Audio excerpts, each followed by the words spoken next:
B-Side Boys podcast with your hosts, Mr. Gray and Philly V. Hey everybody, my name is Mr. Gray. And I'm Philly V. And this is the B-Side Boys podcast, presented by Central City Liquors.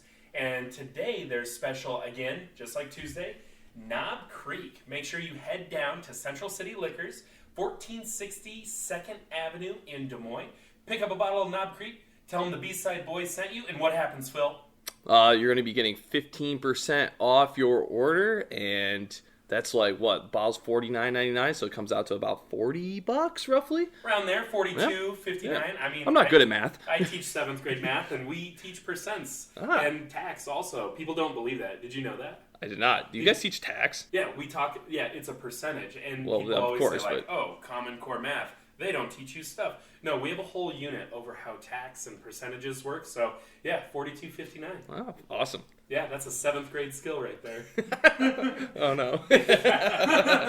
No, so definitely make sure you head down there, tell them we sent you, and they'll take good care of you. They've always taken good care of us. Oh, yeah. So, yeah, we're off. It is Friday. Thank you for joining us. Again, a little program change. Shows will be on Tuesday and Friday now. We wanted to give our producer, Javier, just a little more time to breathe in between episodes, you know. He's really carrying the brunt of the load for us, so we appreciate everything he does. Also, makes for perfect listening on a Saturday morning drive. Little rubby road trips, too. If you're driving down to New Orleans right now for the CRC 7's May Madness, you know, hopefully you're listening to this. Pop this bad boy on. Oh. You know, heading down there. I think, are they playing in the stadium that the NOLA Gold plays in? Isn't it? Yeah, I believe it is, isn't it? Yeah. I mean, I know the 15s in the fall, they played where the Houston SaberCats play. Yeah. How cool is that? You got college kids playing on professional teams. And some of these guys might be playing on those fields pretty soon, too. Yeah. Did you hear that Wisconsin is going to hold a tryout, a Major League Rugby combine this summer? I think July 30th. Around that weekend, where guys can go up there, try out, and there's going to be scouts from all MLR teams. I hope it also means that we might be seeing a brand new Major League Rugby team in the Midwest. Yeah. We've talked about before, Wisconsin, St. Louis, Minneapolis, St. Paul, Chicago. Yeah. You know, why not the Des Moines area? You could make that would be pretty cool. You could make an entire 5-team league with those cities. But hopefully we see at least one of them come up soon because as Midwest rugby fans, it's so hard that New Orleans is the closest team to us. Someone online had a good idea of this Major League Rugby Golden Weekend. Did you hear about this? No, I haven't. This, you know, they're kind of dropping this on me. I have no idea. I didn't do my research. Yeah. Phil, we need a nickname for you, Mr. No Prep Phil. No, that's fine. I just typed 3-page documents for us to talk over, and Phil sees it for the first time right now. Response? Ooh, well, I have a good feeling that it might be something really cool, so I'm excited to hear it. Yeah, so pretty much someone has this idea where they want to see 1 week in the Major League Rugby season where all the teams play in one stadium back to back to back. You buy one ticket, you see every single team play in one weekend. Maybe a Saturday and Sunday, 3 games a day, you see all 12 teams, and then you hang out wherever it's at. And I had the idea, wouldn't it be cool if they played somewhere where there's not a team? Someone said they went to San Diego and did this a couple years ago, and it kind of fell flat. What if they did it in Chicago? Yeah, that would, I mean, like, because we've talked about it, like, multiple times, how much we enjoyed, like, our time at Soldier Field and stuff, watching, like, USA playing stuff. I feel like Chicago would be a pretty awesome location for that, or, like... St. Louis. St. Louis would be cool. Like, Milwaukee would be kind of cool, I feel like. Yeah. I think that'd be actually a really cool location, too. Nashville, I know they held the Premier 7's first inaugural tournament. That'd be cool if they did something there, too, and maybe started a new team in the Nashville area Did they host that at the Titans Stadium, or where did they host that at? Do you know? I am not 100% sure. Okay. Maybe you could do some prep work. Next time, I swear. Definitely. And speaking of new teams, in the Iowa League, what's really neat is we're seeing some new teams come back. Dubuque Rugby is back. They used to be called the Gentlemen of Dubuque. They now go by, I think, the second best name in Iowa behind the Wombats, the Dubuque Riverboat Gamblers. Phil, you saw them firsthand at All Iowa. They won. Yeah, no, they looked good. They won the whole tournament, actually, which was crazy, you know, being a first-year team. And, you know, they had a lot of really good athletes. And for, you know, being a new team and stuff, like, seemed like a decent amount of guys had some pretty, like a lot of experience. Like they've been playing for years. They're a first-year team in name, Yeah. but a lot of those guys have experience. And then also you see their posts on social media. They've been working all winter indoors. They've had 20, 30 guys at a practice. And they showed up with a full roster. I know we split with Iowa City. Clinton and Cedar Rapids split or combined rosters. I think they had more than 23 guys, I'm pretty sure. Yeah, they're going to be really tough this fall. They have a full squad ready to go. It was pretty cool to see, too, like Quad City Irish had a full squad, too. Yep. That was really exciting to see, considering like this past year was kind of rough on them, but it'd be cool to see them kind of, hit their stride like, early COVID time. Yeah, before COVID, they looked like a team that could win the D3 league. And then COVID hit. Their numbers did drop this past fall. I know when they came down and played us, we had to play like a friendly match of 10s just because of numbers. And then now back at All Iowa, they're building back up. They're getting those athletes, and they're doing a great job of getting that exposure. They're always doing events to grow the exposure and visibility of their club. They look to be very accessible over there, so if you're over in that area, well, east side of the state, go play rugby if you're not already. Yeah, and then also, hot take, the Omaha Beavers. These guys, did they copy us? Oh, 100%. They got way too much information from us at our sevens tournament. Also, too, I was talking to those guys on social media. Like, it's really cool what they did. They're a bunch of college kids. They're going to all these schools in Nebraska. And when COVID hit, their school admin said, you can't play rugby. We're not going to allow it. So they all got together and said, let's just make our own team. And then when COVID's over, we'll go back to our colleges. And then they're all graduating now. And they're like, this is pretty fun. But, they have a furry, cute little marsupial type animal. It's similar, yeah. Wombat beaver, bright colors. Good social media, I feel like I really like those guys. Yeah, they are. There's a good group of guys. They're always friendly, and they do have some really good players. Oh, yeah. I mean, they're young. They're college kids. They care. And also, they've committed to the Iowa Summer 7 series. We're going to see them this summer at everything. Like, they're pumped. And then the Omaha Goats, they aren't a new team, and they didn't go anywhere, but boy, are they back in a sense of they are looking to be strong. We played them this spring, and it was the most physical match we've played in a long time. Oh, yeah. And those guys are still looking at where they're going to compete in the fall, but that's the thing, the word compete. Wherever they're at, they're going to compete. Oh, yeah. No, they're going to make it. I mean, like, even when we played at Bremer, I remember playing Omaha, and those were, like, the most physical matches I'd played in with Bremer. So it's like, they haven't changed at all. Did you play against the Goats when you were at UNI? I don't remember if I did or not. I remember going to Wayne State, but I don't know if I played them at 15s at all. Oh. Maybe once. Ridgway and I, we played against the Goats when we were at UNI, and they were D2 at the time, and they beat the hell out of us. It was a learning experience of like, hey, you think you're good? Well, this is what men's rugby is like. And I mean, they're good dudes, but boy, did they took it to us. And so good to see that, people are coming out of COVID. They're rebuilding. Things are looking good. So hopefully we see the return of teams like, I don't know, Blackhawk over in Waterloo, Gopher College in Algona, the Storm Lake Albatross. Could we see some more teams pop up? Could we see some brand new teams? Maybe in the Ames-Boone area, Oskaloosa, I heard some rumblings. Wasn't during one of the AGMs, didn't we have a guy who was looking to start a team like near Pella? I think Oskaloosa. Was it Oskaloosa? Yeah. Okay, I guess they're by each other. Yeah. And then there was someone in like the Jefferson-Boone area. Also, I talked to a few people. So, I mean, as these numbers in high school and college grow, we could hopefully see more teams because more rugby. I mean, what's the saying? The boat saying, "Rising tide raises all ships." Yep. So I think that's kind of the motto we all have here. So, and when we get into part 2 of the interview with Andrew Ridgway, we talk about new teams for high school rugby. COVID, we took a dip. What is it going to look like when we get back into things with the high school teams? How do we get those teams back? Andrew Ridgway has all the answers, and they are finite, and they are 100% concrete, airtight, and as he's walking into the studio, he's shaking his head no. So we'll see what he says. But he'll figure it out for everybody. Well, I trust him. And so, you know what? I think it's that time. I think it's time we pour Andrew Ridgway a nice tall glass of Knob Creek, and it doesn't need anything. So, you know what? There's nothing left to say, but Javi, play that music.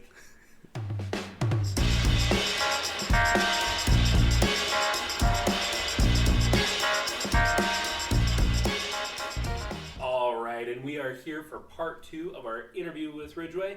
Now that he sat down, Phil, pour him a nice tall glass here we go, of Knob Ridgway. Creek. I got you. There we go. Oh, yeah.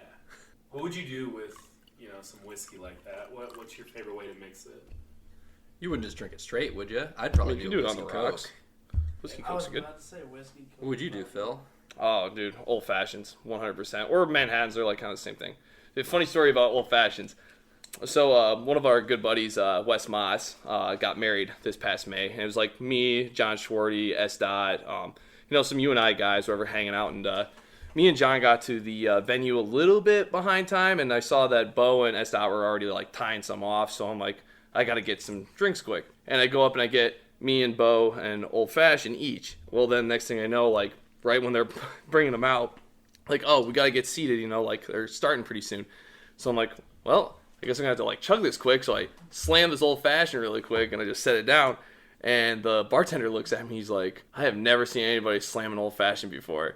I'm like, oh, well, that's weird. He's like, yeah, okay, that'll be $13. Well worth it. Pretty good old fashioned. It was a really good old fashioned. You did a good job. Yeah, just wish you could like sit down and enjoy it a Yeah, little. it's not a chug and drink. It should have just got a shot. Oh yeah, no, definitely. Gotta say, Mr. Gray, you're a great math teacher. You're really good at percentages, but you're no bio teacher. A beaver is not marsupial-ish. Ridgway caught that at the No end. pouch. Okay, I was directionally correct with they're similar. They both have fur. They're both small. They're both cute. That's about it. They're fun. They're funny mascots. Beavers don't have pouches. Pretty sure they don't. I don't think so. They have stick forts. So that brings us to our very first question in part 2 of the interview. You ran the Bois Iowa Youth Rugby Association state tournament a couple weeks ago at Tiger Field. You're the director of operations for Valley, but you ran the state tournament, but you didn't have a dog in the fight. What was that like? What is it like? You got the whole state tournament there, a lot of pressure. You got all these families from Waverly and Southeast Polk.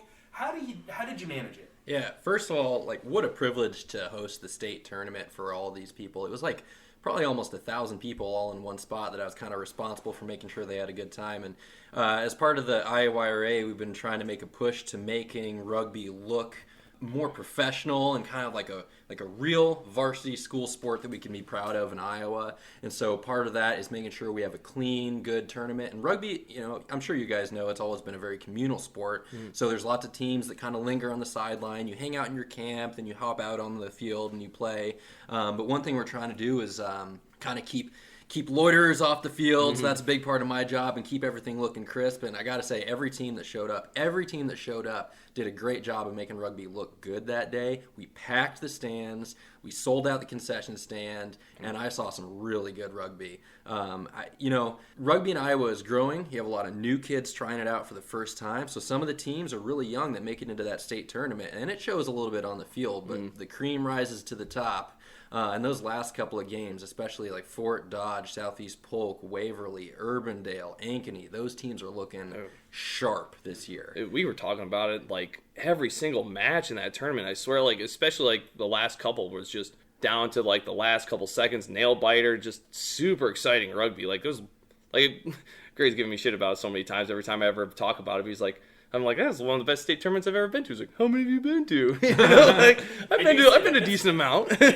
so that the second to last game, it was Fort Dodge against, what was it? It was either Urbandale or Southeast Sierra Polk. Washington, right? Sierra Yep. Washington. For the fifth place It was for match. fifth place. Yep. Yeah. Yep.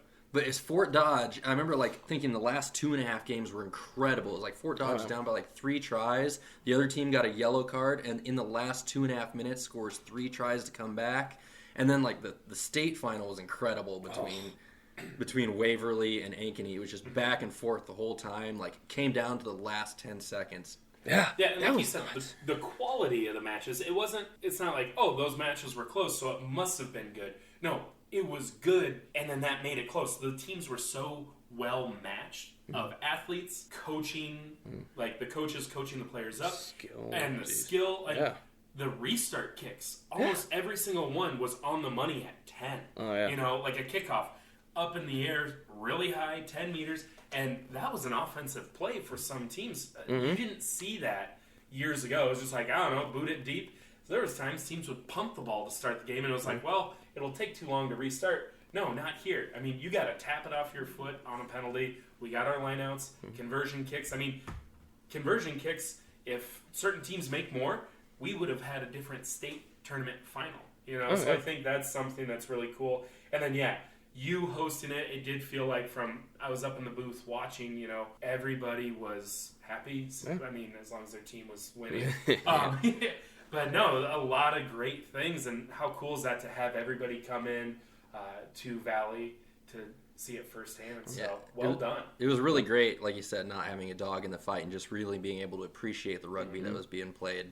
And gosh, like Waverly, when they won it all, I don't know what they're doing up there, but those kids, I know it's a pretty young club, but they look like they've been playing since they were 10 years old. I don't know how they're doing it. Casey and them are just doing a fantastic job there. Well, now they are playing since they were that young. So the club's been around now for 6 years. 6 years already? I think so. They've been to state they've won state 4 times now. Well, because I think their first year they didn't win state, but I think they did pretty well still because they were 1A still, and they beat Union or Wolf Creek, I guess, like the following year. Yeah. And then last year was their first time winning 2A state? I believe. Because they were runner-up one of the years. This one's their second championship, I believe. Well, they won, but 2 in a row. In 2A. Yeah. In 2A, yeah. In 2A. Yep. And so they were in 1A before, and they'd won there. And I remember because they wanted to play Southeast Polk. When Southeast Polk won 2A, Waverly won 1A, and then those teams didn't cross over. And then now they see each other. And the thing is, Waverly, Bremer County, they have youth camps over the summer that go all the way down to elementary schools. So that's a club that's not going to go anywhere because of the people that are there, the people that are volunteering, investing their time, and kids are getting a rugby ball in their hand at the age of 6, 7. They're going to be good forever. Oh, yeah. Because of that. How are you going to compete against that? By having other youth camps. You got to start having more youth camps, get more kids out. Shit. Yeah, other people are going to have to step up and do that. And I think another thing, too, talking about Casey and just the volunteering he did, he also is now running a high school 15s select site over the summer, kind of following in the footsteps of the Hotcats. He took a lot of that talent that you were talking about, Ridgway, in the state tournament, now taking that talent, making it into a 15s team. I think they have 2 matches this summer that they're looking to do. Well, how do you think that's going to look? I mean, I know you played 15s in high school, and it was a league. This is more of like, go to a few tournaments, try it out. How do you think they'll do? Yeah, it's really tough to say because 7s is one of those games where you can throw 7 athletes on the field. Maybe a couple of them really know what to do, and you can do really, really well. But I would say in 15s, if you have guys that don't know what they're doing, and even if they're more athletic, they might not do well against a team that's a little more rehearsed. So, I'm really curious to see how they do against more rehearsed teams, but I think the quality of their athletes will get them through a lot of tough spots. I think they'll do pretty well. As long as they run like a base structure, they have the ability to ruck and tackle anybody. Yeah. They all run hard, and they all have ball and hand skill. I mean, you're going to have guys playing prop and lock and flank who were centers in 7s. So that'll be cool to see. And then, did you see DeAndre's post on Facebook about we need to bring 15s rugby? There's like 100 comments on it. I swear. I sure did, yeah. I didn't realize that was going to blow up the way that it did. Me neither, dude. I think it was very innocent. Like, just kind of sitting around like, how do we do it? And people, one thing I noticed, man, people really care about youth rugby. And everyone just wants the best. And everyone's situation in their little pockets of Iowa are different. Yeah. So it looks different. And we just don't have the number of athletes yet. And then the schedule of the spring season is so tough because this spring was terrible. Our first 4 matches for high school boys rugby, below 40 degrees and rainy and snowy. And then by week 5, it was 87 degrees at Bois. And it was super hot. So that's a hard adjustment to make, going from really cold to really hot. Because we've all done it. Yeah. And, it's not fun. you know? And then you do 7s for 6 weeks. When does the 15 season happen? Is it only going to be a select side thing? Do you ever see a league like you played it in high school coming back? Oh, man. I really loved my time with 15s in high school. It definitely gave more guys an opportunity to get on the field. And I know that a lot of guys have passion to bring that stuff back right now because me personally, I saw high school 15s die my senior year. And then a lot of the guys that are playing right now are more 15s rather than 7s oriented. But I think the the winds are changing a little bit. I think sevens is going to be the way of Iowa rugby in the future. I think 15s is going to be kind of a niche thing that they bring back and maybe take a select team to a tournament. But I think sevens just fits better into our structure here and not having to compete with football and wrestling and all the other sports that kids like to do as well. Kind of feeling like it's one of those things where it's like, if it's not broken, don't fix it kind of thing. And we just keep building numbers with the sevens, and then maybe have select site opportunities, or maybe even do select site of like, let's have 2 Central Iowa teams, we'll have a Northern team, we'll have an Eastern team, and then they could do a couple of round robin tournaments, and then from the best of that, they go to other states and do. That's actually kind of a good idea, kind of like what Thunderbirds do almost, where they split like East and West or whatever, and then they play each other. Like, that'd be kind of a cool idea to do in Iowa. But will you have an emotional attachment to that team though? So like I know when I've played at Des Moines and when I played at UNI, like I was a Panther, and now I am a Wombat. Are those kids gonna feel the same way about like a mushed together team? Central team blue. Select side for 4 weeks. I bleed blue for 4 weeks. No, you got to have something that kids develop into and come back year after year. Yeah. And I don't know if that's going to happen in the near future. Yeah. But the thing is too, at least they get the opportunity, and then when they go to college, they've played 15s, and hopefully we retain them. I remember when I coached boys at Dowling, was an assistant there with Kurt Flood. We had all these great guys, and they all went to UNI, and none of them played in college because they're like, I play sevens. And it's like, I need to know. Like, it's the same, but different. But I like 15 so much better, though. I mean, being a forward, it's more enjoyable, and I just feel like it's more not skill set, but it's more strategy set, Like, there's an actual strategy where it's like in sevens, I mean, there is, but it's like, you got a couple guys that are way faster than everybody else and can catch. They're going to be able to run by you. Doesn't matter how good my strategy is in sevens. Pop kick. I will never be good because of my athletic ability. Pop kicking dummies. I agree, man. Like 15s is the way and the truth. Yeah. That's why MLR is 15s. That's why you see all the Rugby World Cup is 15s. But I think sevens is the way for those great athletes to really shine because you're 1/7 of the team out there in the field, and you can make double the impact that you do in 15s. So really, if we're going to shoot a couple of guys in Iowa to the top, I think sevens is the way that they're going to get there. And whether they end up playing, international sevens like in the Olympics, or they end up playing for an MLR team, I'd like to see guys shine in that way. Yeah. Definitely. And we're talking about building that player pool up. The numbers in Iowa have gone down because of COVID. Yeah. In 15s, there was teams in Muscatine and Iowa Falls and Ames. They haven't brought back a sevens program. And then we lost teams like Newton and Hoover of Des Moines, Wolf Creek of LaPorte Some City. teams that won state championships like not that long ago. Adel. We've lost those teams. And then we also have teams. I'm a big nerd. I like numbers. Oh, and looking at some of the enrollments of big schools, like Lynn Marm, 2,100 students. It's the biggest school in Iowa that doesn't have a rugby team. Waukee, 1,900.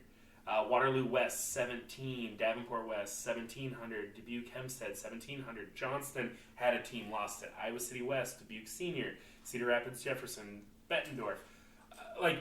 The list goes on. I have all these schools all the way down to Algona with 443. If Denver, Iowa can have a team, like those guys ball out. They're tiny. I lived in that town for a year when I taught at New Hampton. There was 800 people who lived in the town. If Denver, Iowa can get excited and have a team and compete for a state championship, any school in Iowa could do it. So I think the biggest thing is, my goal for the Wombats, I want guys to get coaching certificates and go start a new club. Have that confidence. We're going to time travel a little bit here, but in a future podcast, Phil might commit to coaching a Des Moines school to Kelsey. He did commit. Des Moines, North Hoover. I wouldn't commit, but there's an option on the table. Okay, spoiler alert, in episode 5 and 6, Phil commits. The key, though, to coaching a high school rugby team is you don't have to do it all. Yeah. If you have practice 3 days a week and you can only make 2 of them, that's fine. If there's somebody there that can lead that practice, it doesn't have to be perfect. You don't have to go in there saying, I'm going to build a state championship team in 2 years. No. You just have to have somebody there every day to get kids on the field and get them excited about it, and it'll build. And that's the big thing, too. I guess you can't always have the mindset of going in as a champion as long as you know those kids are having fun and they're going to stick with it in the long run. Then I think you already won, Yeah, and you don't have to win a state championship to have kids excited to go to school, be proud to wear their school crest on their jersey, to graduate from high school, to go to college, and to continue playing rugby. I mean, I would say that's more important than championships. Championships are fun. They're cool. But I think that's the bigger thing, and getting kids excited about having the experiences that we've had, or more experiences than we've had, Phil and I, we didn't play in high school, but making sure kids have that opportunity. And so what advice would you give to someone who's on the fence, who's like, I'm not confident in my abilities, I wasn't a great rugby player, I don't think I'll be a great coach, or I just don't know if I have the time. What would you tell someone who's on the fence listening right now, Ridgway, about starting a new team? Because if you want to start a new team, now's the time to start putting things in motion. What would you say? I would say that if you're feeling like maybe if you don't have enough time or you don't have a full set of knowledge to coach kids, there are probably dozens of other people that feel the exact same way. And if you combine the partial efforts of 3 or 4 people, you can run a team. You don't have to do it all. Reach out to your local club. There are people with the Wombats, with Des Moines, with any city that you're in. If you want to start a team, somewhere in the Cedar Rapids area, there are people that play for the Headhunters that will join you and will help you. Yeah, and I talked to guys when we played Iowa Falls at our home tournament the Wombats hosted this spring, and I was asking them, like, are you guys going to bring rugby back? They had it in 15s. They might have played a season or 2 in 7s. I'm not sure. It was a very long time ago. And we know that the men's senior side clubs that are doing well and having good numbers coming back, they have high school programs that are, those guys have graduated, and now they're coming back to the communities they grew up in, and they're grown men. They're playing for the men's team. And I talked with Iowa Falls about that, and they said, we want to do it, but we don't know if the AD is going to help us, and do the students have to all go to Iowa Falls? Can we get kids from Alden? What would you say to that? Oh, dude, you do not have to be associated with the school at all. I know for a fact Fort Dodge doesn't even share the same colors or the same crest with the same logo, their school. the same mascot, no, right? Because they're the Fort Dodge Dodgers, and they're like red, and then Tom has them as the Fort Dodge Stags. Yeah, go Stags And on my they phone are- cover. Yeah, they have the green and the gold and the navy, and it's a deer logo. Completely different. Yeah, go Stags, man. But anyway, so Valley, we're partially affiliated with the school. I do have a teacher who's our school sponsor, but I really run the show. I have coaches under me that take care of the day-to-day stuff. Shout out Parker. Yeah, and so financially we're independent from the school. We're not subject to any school oversight. And one of the coolest things is rugby's always been a spot for kids who are maybe not fit in with the other more structured school sports. Say you maybe work too much and you can only make practice 2 days a week. You don't have to abide by the school policies. You can miss a practice every single week and we can still put you out there on the field. I personally appreciate consistency. If you got to work, you got to work. But show up the days you say you can show up. And so, I think being not so affiliated with the school is a huge plus. Sure, you might not get the financial support of a varsity team, but, there are ways to make it work. Reach out to the clubs around you and say, hey, how do you make it work being not affiliated with a school? I don't think any rugby team in the state receives school funding right now, and they all make it work. Yeah. I know, Southeast Polk, a lot of people have this misconception that, oh, man, their school got behind it, and they really, Say it's no varsity. way. They say it's not a varsity program. No way, it's all their parents. I talked to Cope about it, and he said, no, I just had a great group of parents that all supported me. Yep. They all wanted their kids to have fun, and that's how they made it work. He got the parents involved. Yeah, and I know, talking with him, too, he even said he had some guys who played defensive line for the football team this past year, and was like, oh, man, they're doing great. And he saw, one of the coaches from the football team, the defensive line coach, and was like, oh, hey, these guys are doing great. And the guy's like, oh, yeah, they're playing? Oh, cool. Those guys never came back to practice. So it's not there are going to be people who still look at rugby and they don't agree with it, but that's the thing. You can make it the Iowa Youth Rugby Association is not affiliated with the Iowa High School Association, Athletic Association. They are not affiliated with the schools. They have their own insurance. They're through USA Rugby. And then the clubs, you have area clubs that are based in the school, but they aren't directly affiliated or sponsored by the school. They can be, which has worked for some schools, but you're seeing the flexibility is nice. And that's kind of what you're getting at there. You can do it what works for the coach, what works for the kids. Absolutely. I really run my team the way I want to over there, and it works, and it's definitely more flexible and better that way. Yeah, so shout out to anybody in those towns. I know Moose, Jeremy Bestwick over at Clinton, he was talking about maybe trying to start a team over there, in DeWitt area. Yeah. You can do an area team. If you have 3 guys from this school, 5 from this school, 3 from this so school. you could get kids from Comanche and Clinton to still, go over there and do that. Oh, yeah. Easily. I mean, at Valley, we had a kid who goes to Waukee. Yeah. That kid, Sam Colville, his freshman year he played for Dowling. Sophomore year he played for Roosevelt. Then COVID hit. Just and then entering the he played transfer. for Valley. Just the transfer portal constantly. And that can be a great way to build a new team. So I know Valley and East both went through some rough patches in the past year, and we combined teams for a year. And it was kind of tough. The East guys had to drive quite a ways to practice, but now both teams have retained their core group of players, and they're back independently this year, and it's been great. And honestly, I don't see why we don't start more teams like that. Like I don't see why there aren't more teams on the north side of the metro area. Like, let's say Ames wanted to start a team, well, combine with Ankeny for a little bit until you get your numbers up, and then build a team that way. You can start small. Boone and Ballard. It started as Boone, kids from Ballard went, and then it switched over to Ballard, and a couple of kids from Boone went, and then COVID hit and it fell apart. I mean, you could combine Ames, Boone, Ballard. I don't know, is Dallas Center Grimes kind of in that area? That's out west, I think. Is that more west? Okay. Or North Polk is in that area. You could combine like 4 schools, get a couple guys from each one, and then as those numbers grow, you break off. The teams that need the help, you combine, and then once you have enough, you break off. We've been trying to get a Waukee team going for years like that with the girls, and they have not taken off.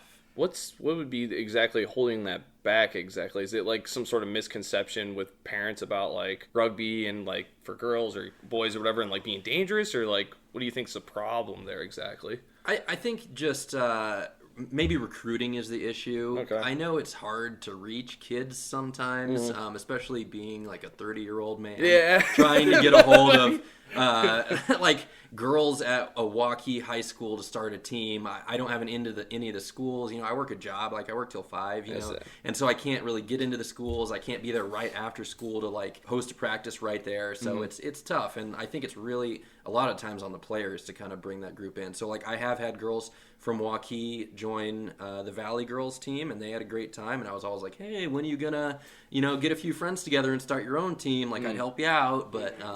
Yeah, you really just got to get like a strong nucleus of players that really want to get it going and kind of drag in all their friends. Yeah, and I feel like that's what Parker did this year with Valley, where he found one kid, Hunter Clark, shout out Hunter, he's a junior.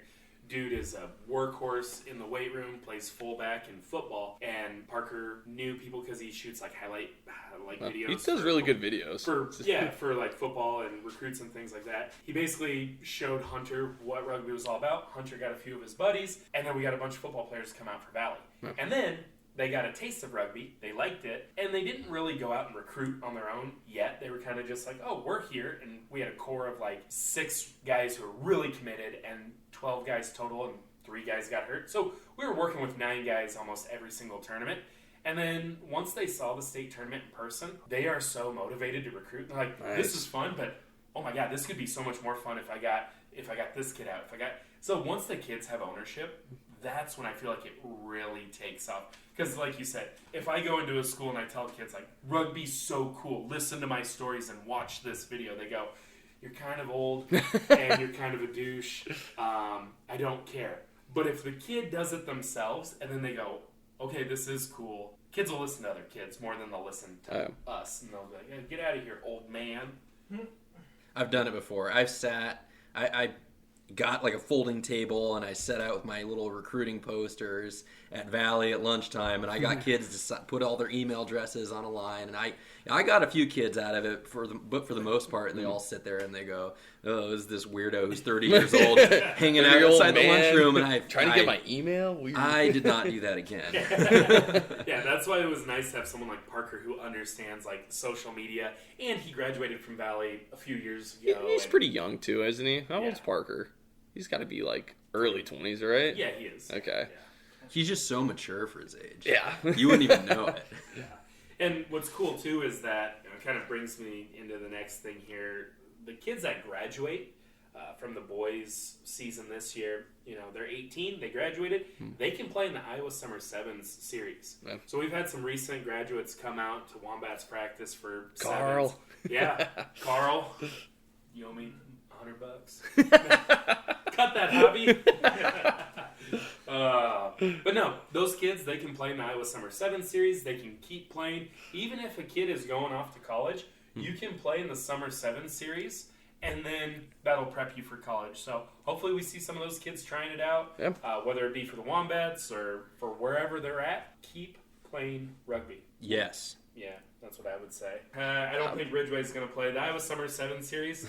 They just released it recently. The Iowa City Block Party 7s is the first stop. Yep, that's the 25th, right? Yep, June 25th, yep. And then July 16th is the Capital City 7s in Des Moines. And then the 23rd is Quad City Irish, which is kind of cool to get to host one. We've never been to Quad City to do rugby stuff yet, so that'll be fun. I'm excited to go. Last time I was there to do rugby stuff in the Quad City area was for a collegiate select side. That was a long time ago. That was a very long time ago. I was in college.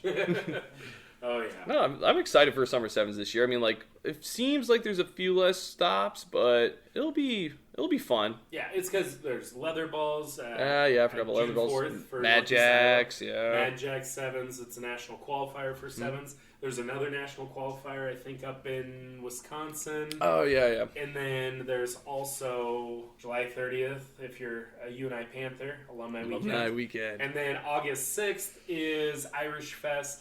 And then you get into mid-late August, and that might be 15 season. Yeah. So I guess there is quite a bit going on. It's just not so much Iowa 7 series. It's other stuff, too. It seems like the Iowa 7 series is struggling to find its place amidst all these national qualifiers and other tournaments. Yeah, it's kind of I don't know. I think it's pretty good for us, though. I guess not specifically Wombats, but, Iowa as a whole, kind of getting those guys a little more exposure and maybe compete on a national level, because there are people in Iowa that are very competitive sevens players. So yeah, I feel like it's one of those things where if there's too much rugby, I feel like a lot of people, it's hard to commit to every single event. And then we have the fall season come up in August, September, October. That's 8 to 12 weeks straight of rugby. Yep. For guys who are married, have kids, maybe there's Little League soccer or something on a Saturday, or you have a new baby on the way, or you just had a baby. It's one of those things where and then people have weddings. It's hard to commit. If you commit to everything in the summer, everything in the fall, that's almost 20 straight weeks of rugby. And we had a spring season, so maybe it's good to take a few weeks off in the summer. Yeah. See the family. Well, I can agree with that 100%. Because, I remember when we started, Wombats and everything, and it felt like just 9 months of rugby. Just we had so much going on. It just felt nonstop. We were push, Yeah. grow. It was a lot on the core group of veteran guys It there was. at the beginning. Yeah. But now we got some young blood in there. Yeah. They're taking over some things, and that's why, too, high school kids, play for us this summer. Also, for those young guys who are listening that are on the Wombats right now, or even that are thinking about it, join up for those Summer Sevens tournaments. Form your own team, get guys involved. I know some of us veteran guys want to take the summer off, but form your own team. Go to these tournaments. Make it happen, man. You got big plans for the summer? In life? Not just in rugby, general. just in general. I'm going to take it pretty easy this summer, I think. I'm going to do a lot of camping. I'm just going to hang out outside. Yeah. Did you say you're camping this weekend? I am camping this weekend. Where? I'm going to Ledges State Park with my 6-week-old baby boy. Ooh, how's he doing? He's real good. He has to eat every 3 hours. He's fucking gigantic, and he's still growing, yeah. Yeah, what was he at birth? He was 21 and a half inches, 9 pounds, 15 ounces. He's like 99th percentile in height. Wow. He was just all folded up in there. How's mom doing? How's Lauren? Oh, man, she's tired. Yeah, he's up every couple of hours wanting fed, so she's getting no break. Yeah. Poor lady. You are here having some Knob Creek with the boys. This is a rare exception. I was just going to say, get out of the house. I haven't been to rugby practice in a month. That's okay, though, man. Literally just we were talking about, getting a little bit of a break, because we've been going pretty hard in the paint for a long time. No, I don't feel bad. We finished 15 seasons strong. Yeah. Now it's been a social couple of weeks, and so I don't feel bad about being on paternity leave. Yeah. Are you? Most jobs don't offer paternity leave. The Wombats, you can take up to 6 months. Do what you want. Do what you need to do. July 13th, though, you got to be back full stride. What's that? Wow, you're a head coach. I'm just kidding. I know that's when we're starting practice. I'm ready. I've got it all up here. It's all up in my head. Yeah, I know. Yeah. Oh, I'll be there. Yeah, me too. Oh, I've been diving into the film, man. I sit there, hold a baby, hold the phone. I'm in it. Yeah. So this 15th season coming up for the Wombats, year one, we finish 6-2 in Division III league play. We lose to Bremer in a close physical battle where we were only down 3 points at halftime with a yellow card against us. We were down by tough. 1 point, I'm pretty sure. Wasn't it 15-14? I thought it was 10-7 at half. Was it 10-7? I remember it being 15-14 at one point, and then they kind of ran away. And then it got away from us because we got sucked into the physical, grinded out style. Yeah. And they wore us down. I'll admit it. They wore us down. Oh yeah. They played Bremer rugby. Yeah, and we tried to match it, and yeah. And then we lost to Northeast Iowa last match of the season because it was a battle for second place, and we had like a 2 or 3 try lead on them, and then again we just fell apart a little bit late. Yeah, I want to give some big props to Northeast Iowa for that one. So in Iowa rugby, I feel like momentum is a bigger factor than in other leagues. You see come from behind victories a lot when you get to like the more disciplined levels of rugby. Mm-hmm. But for Northeast Iowa to be down by 3 tries last time we played them, stick with it, grind it out in the second half, and come back and beat us. That was so frustrating for me. I hated every second of it. Yeah. But like looking back on it with 20/20 hindsight, they did a really great job. They stayed the course. Like they did their game plan the whole time where we were like all gas the first half. It came out hot. And then in the second half, well, besides a couple of errors in our own try zone, but No, I mean, Northeast Iowa, though, I mean, like, Adam and Matt have done a great job with them. Because I remember my first time playing a men's league match was with Algona. Playing against Northeast Iowa. And I remember Matt and Adam trying to get me to play with them, like, when I was going to UNI. Mm-hmm. So, like, I lived in Decorah area or whatever, and they were trying to recruit me on a party bus. They were fucked up, so was I. And I was like, I'm going to go play rugby at UNI, Kiss? Yeah, obviously. Nah, I didn't kiss then, I didn't start kissing guys until I met you. But no, like, those guys have done a great job recruiting dudes, and like, they get a lot of good athletes from Luther and stuff, and like, they got a lot of corn-fed boys there. They do a great job, and I've always really liked Northeast Iowa. It's cool to look at their team because they're relatively new too. Yeah. It's nice to see, like, we could be there in a couple of years. Yeah. Like, they are consistently good year after year. They've got pretty consistent numbers. COVID didn't really take them down too much. Yeah. No. And I really like the way they build their team. I know they've got, like, a core group of guys that always play those distributor positions. Somehow they always just get, like, really good athletes at the centers and the wings. Yeah. And they just throw them out there and tell them to run. It's the college, dude. And then they have that really solid group of packies that just know what they're doing. Oh, yeah. Oh, definitely. And so those were the only 2 losses we had. They were respectable, but obviously we want more. Mm. So what's your goal for the fall? What do you want to see from the boys? Whether it be anything on the field, off the field. What are you looking for? On the field, I want to maintain our discipline better. So I want to take rugby in Iowa to another level. In the past, what we've done, Iowa rugby has been at like a really hardcore stomp dudes while they're on the ground, scream at the ref, be a pissy little animal kind of rugby. And what I want to do is take it to a disciplined, higher level, play a very strict structure, and let our minds do the work. Mm-hmm. We don't need to be better athletes than the other guys if we have a better plan. If we respect the sir, maybe a few more calls don't go against us. I really think that if we calm down, we don't get too heated about stuff, we can take it to another level. Mm-hmm. So I'd like to see the discipline catch up with our athleticism, and I think that will take us farther. That's good, because my athleticism is pretty low, so not far to go. Starting to get older, I'm going to start slowing down at some point. So, and so, like, what do you hope for? I guess maybe recruiting wise, numbers wise. What do you want to see from the boys other than discipline? Maybe results wise. Like, how will you know that the discipline is there?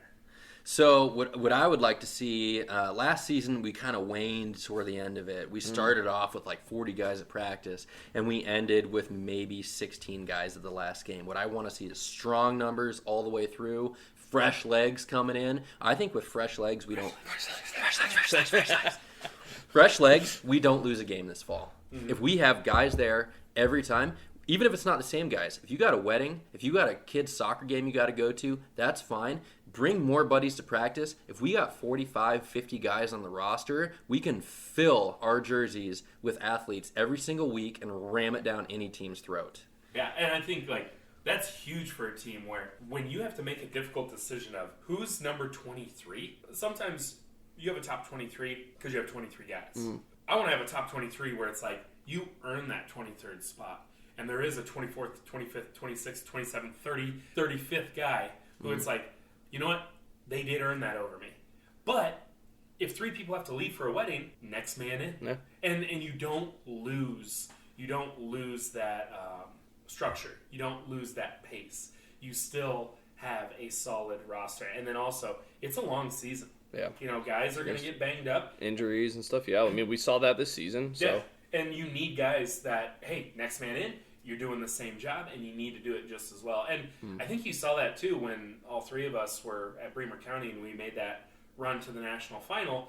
That was the deepest team I ever played on. Oh, yeah. Dude, it was a fight for that top 23 spot. Yeah, like, there was guys... 30 guys. There was guys who were coming off the bench who were Midwest Thunderbird level at Tyson Toy. Well, I mean, like, some of those guys, yeah, could have been starters easily. It's just, you know... And then, if you think about that year, too, we played in the Midwest Final, Toledo, and I think at halftime, it was a close score. We were up by, like, a try or 2. We ended up beating them by, it was like 60-something to 10. Yeah. And the reason was, they had 15 really, really good players. We had 25, 28.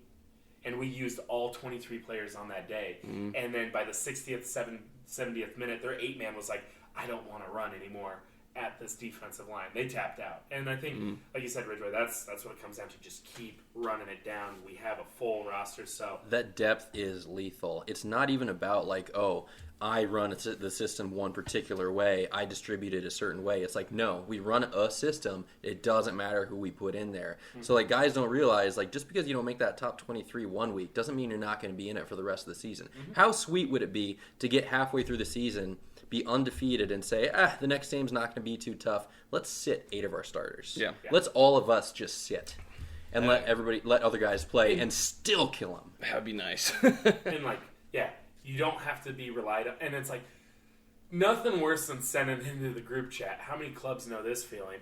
Hey, guys, who's available this weekend? And 14 people respond. 10 of them, yes. 4 of them, no. Is it at home? Yeah, oh God. I can come for the first half, but I gotta leave after that. I got a wedding. And you're like, okay, we have 6 front rows, 0 locks, 1 center. Been 0 locks. Our 8-man is going to be 160 pounds. All right, we're going to have a flanker play at scrum half. So, like, that's the thing, too, where it's like, you're not piecing a roster like, oh, how can we get out of this? It's, no, we have guys who know what they're doing what they're supposed to be doing. And if you need a week off, we have the depth to handle it. You know, I think that's where rugby's different than most sports. You think of football, you have your starting quarterback, you have your starting wide receiver, you have your starting free safety, and that's who they are every week. You look at MLR rosters, most teams have a different roster lineup every single week. And that's how you make it through a long season. Rarely do you see any of those guys in those key positions play a full game. The props get subbed out every single game. Yeah. I've never seen a MLR team keep a scrum half in a whole game. I mean, maybe if you have a baller out there, but they always throw in number 21 to play scrum half. Yeah, I was going to say 23. I feel like it's always just, someone comes in the last 20, 30 minutes, and they do great. You know, like, you have to have depth. And I think at our level, depth is more important than a lot of other factors. Yeah. But if you don't have depth, you have to get good at other stuff. A lot of guys can play hard for 20, 30 minutes. Very few guys in this league can go 80 full minutes. So I think the more depth we have, if you can have only 7 or 8 guys that have to play that full 80, that's ideal. Yeah. I mean, like, there's definitely not a whole lot of guys who can play like a true hard 80 minutes. Like, we have guys obviously do it all the time, but... Okay, Phil. Are they effective for 80? Yeah, exactly. That's okay, the guys, thing. Guys, I'm right here. I'm right here. I played 80 at lock. The last couple of games, I know. Hey, and you did really well actually at lock. So like 42 minutes. I can name 3 guys on our team maybe that are effective for 80. Yeah, it's one of those things where it's like Phil, you're one of them. Yeah. Oh, maybe. Anybody else in this room? Mr. Gray is one of them. There you go. No. Ridgway probably would. He's just got too much. No way. Too much mush brain. Oh man, last 20 minutes, I'm not feeling it every single game. I don't know. You look like you're. That's why I've been pretty trying in to shape keep still. on the cardio, man. Yeah, no, it's one of those things where this new system you have, I'm not going to say what it is because I don't want other teams to scout it. It's a secret. Yeah, you'll figure it out after 3 minutes of playing us. I love it because I feel like there's more. You took a look at our team and realized, hey, this structure we're running, we need all 15 guys to be super fit to run it efficiently. Let's run this new system, and we can not hide people, but like you can effectively rest and not be short players in key positions. Well, and it's like, how do you maximize 80 minutes out of a person? Don't overwork the people that can't handle the workload.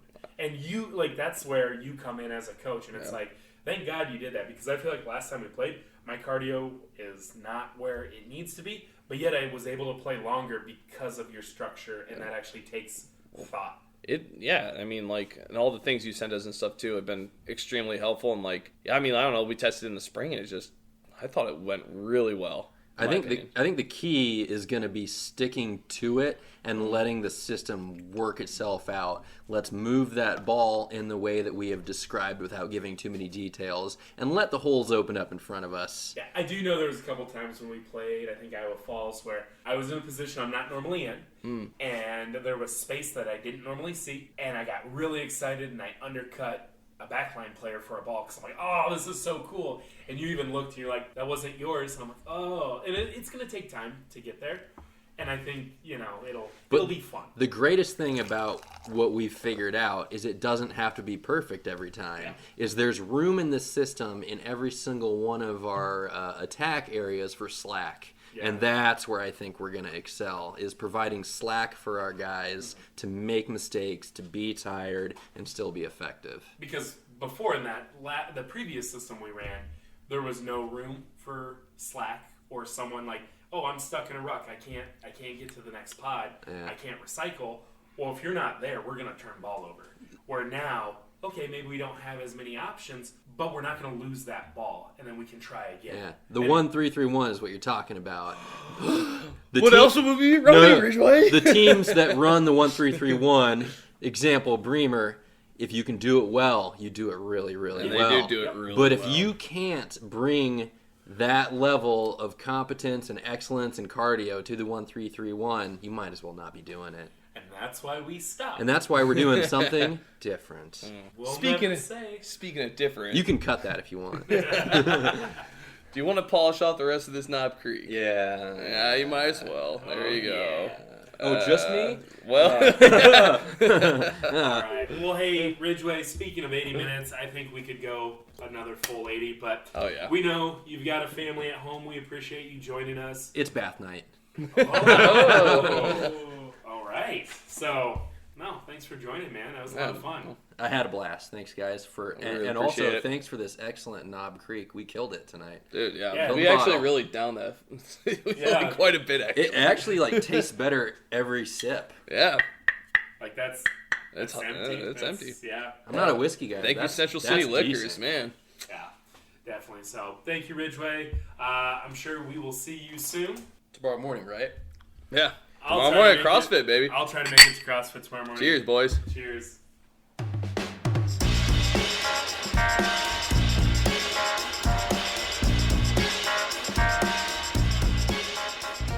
All right, and that was part 2 of our interview with Ridgway without an E. Yeah, I know. Isn't that weird? It's like between the Ridge and the Way, you would think there'd be an E, but there's no E. And I've known Ridgway for 10 years at least. Shut up, Phil. Yeah, no, I'm serious. I think I've known him for 10 years. There's no E. I can't believe it. Oh, yeah. Oh, look at you, mister. No one knows how to say or spell your last name. Yeah, no. I'm Right? successful I thought you were gonna bring up. I thought you were bringing up the percentages and the taxes again. It's like you don't know how to do that either. There's going to be a 10% tax on Phil for every time he messes something up or doesn't prep. Oh my god. Oh my god. I'm gonna be owing a lot of money then. Oh, man.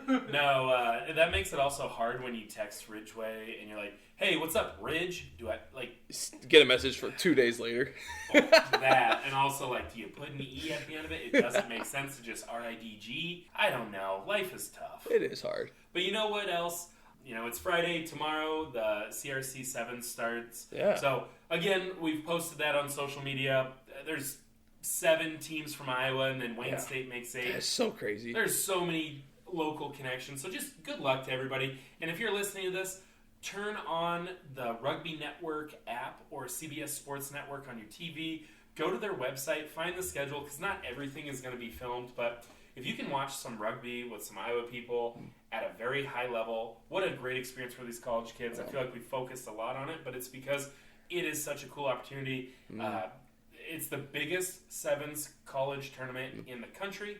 Yeah, no, it's been huge since I've ever started playing rugby. They were having the CRC in like Philly, I guess, when I first got into rugby, which was like 2013. But there was only like 8, 12, 16 teams. Yeah, and there was like Kutztown and like Cal and shit like that. It's like a bunch of good. Cool. Yeah, it's so good. You guys are They think they're so much better than us. They're way better. They're way better. Degrees and scholarships. It's not whatever. Well, do you know Cal actually doesn't do scholarships? Do they really not? That is wild, and they were like one of the best teams in the nation, like every year. Yeah, no, they don't do scholarships because the program is that good. I learn something new every day on this thing. Yeah, their coach Jack Clark, and then their assistant coach Tom Billups, who is from Iowa. He was actually the guy who identified Paul Emmerich for the USA. No shit, that is wild. I went to a coaching clinic like 8 years ago. Iowa Youth Rugby put on, and Tom Billups was there and told that story. Wild. Dude, interesting, right? Yeah, no, that's really cool. Yeah. Holy shit. No, definitely. And so, do you know how many teams are there this weekend for the CRC? I feel like it's a lot. I'm not exactly sure on the number. Just guess one number. Well, it depends. Like so this is all the divisions. Everybody. Men's, women's, premier, small club, D1, D2. Oh, God, dude. I'm going to throw out, like, this is going to probably sound absurd, like 72? Is that a lot? 100. 100? I was kind of close, but not really. No, it's really cool. So make sure you get out, you watch that, have some fun this weekend, watch rugby, play rugby, rugby. Go Cats. Yeah. Go try yeah, we're biased. We're a little biased. Well, go all Iowa teams. I want to see them all do well. Fair weather, Phil. All right. Well, again, thank you, everybody, for joining us. Also, run down to Central City Liquors, grab a bottle of Knob Creek. Thank you for sponsoring the show. Tell them we sent you, and we will see you next Tuesday.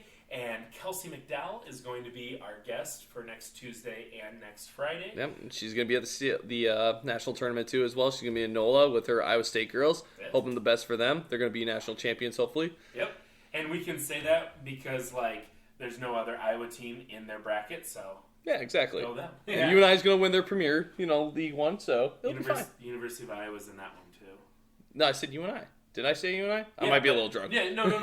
But I'm saying, you want to be fair about it. Okay. Yeah, it's an Iowa team, too, but still. They could meet each other in the championship. Bias, though. UNI. Let's go. No, for sure. So, thanks, everybody. And that's the show for Friday, May 27th. Phil? Oh, no. Something funny. I didn't prep for the no funny part. You said you would. I will. $14. Also, $14? Okay, I do have something funny. When I listen to these back to just make sure it sounds good enough to put out, when I do yell Javi play the music, I picture in my brain, even though I'm sitting next to Javi, I picture in my brain Javi's sitting behind... a plexiglass deal? Behind a drum kit while also playing the guitar, he's actually playing the music. Hey, you gotta start learning how to play guitar, Javi. I actually am picking it up. So. Oh, hell yeah. So you're going to have to... All right, Javi, let's hear it. Play that music.